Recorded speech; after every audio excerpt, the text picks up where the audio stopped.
Hello guys, আসসালামু আলাইকুম। যে সকল ভাই ও বোনদের নিয়মিত পায়খানা হয় না, পায়খানা করতে গেলে অনেকক্ষণ অপেক্ষা করতে হয়, অর্থাৎ টয়লেটকে রেস্টরুম হিসেবে বানিয়ে ফেলছেন, টয়লেটে ঢুকলে বের হন না, তাদের জন্য আজকের ভিডিও খুবই গুরুত্বপূর্ণ এবং ইম্পর্টেন্ট।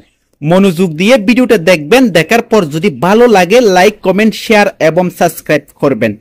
আজকে আমি আপনাদের সামনে হাজির হয়েছি অ্যান্টাসিড প্লাস অর্থাৎ স্কোয়ার ফার্মাসিউটিক্যাল লিমিটেডের গুরুত্বপূর্ণ গ্যাস্ট্রিক আলসারের syrup antacid plus liquid. Antacid একটি খুবই গুরুত্বপূর্ণ এবং জনপ্রিয় ওষুধ। এর মধ্যে ট্যাবলেটও রয়েছে।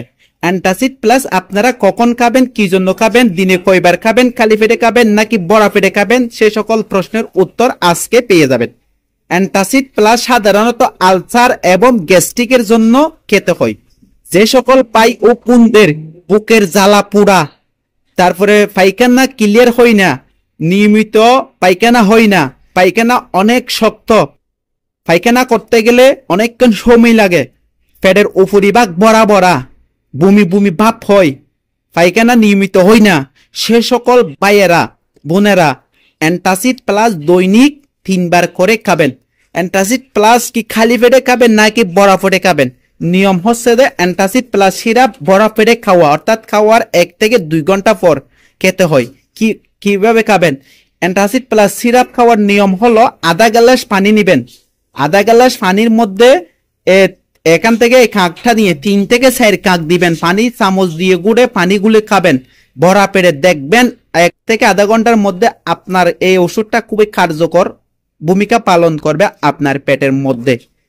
এটা খাওয়ার নিয়ম হলো পানি দিয়ে মিক্সার করে দৈনিক 3 বার খাওয়া, অর্থাৎ বড়া পেটে খেতে হবে খাওয়ার 1 থেকে 2 ঘন্টা পর। আপনি যদি এই ওষুধটা নিয়মিত 1 থেকে 15 দিন খেতে তা পারেন, ইনশাল্লাহ নিশ্চয়তা দিয়ে গেলাম আপনার গ্যাস্ট্রিক আলসার বমি বমি বা পায়খানা ক্লিয়ার 100% নিশ্চয়তা দিয়ে গেলাম। যদি কোনো আমি যেভাবে বলছি সেভাবে যদি কার্যকারিতা না হয় আমার কাছে আসবেন, ইনশাল্লাহ পরবর্তীতে আরেকটি নতুন ভিডিও নিয়ে আপনাদের সামনে হাজির।